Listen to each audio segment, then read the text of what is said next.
$1 million question. If God is real, why does He allow pain and suffering? Let me tell you this.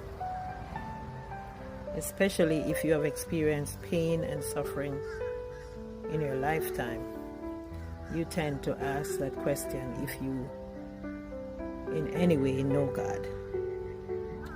And rightfully so, because you're human nature. So you're going to ask questions. But I tell you something.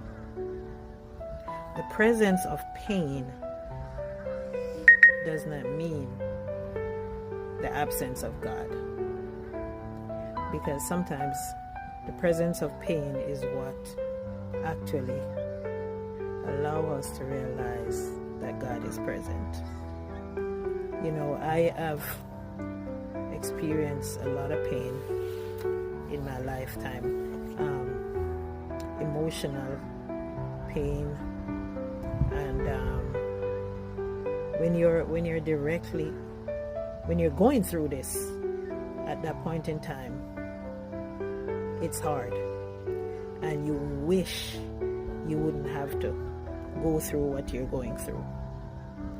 And it depends on your age when you experience this, because if you're really young as a child, if you experience pain, like for example, I experienced rejection from I was a small kid because my dad wasn't present in our lives, and we always just saw our mom and our aunt and our grandma. So I had a lot of questions like, why am I not deserving of a dad like everybody else?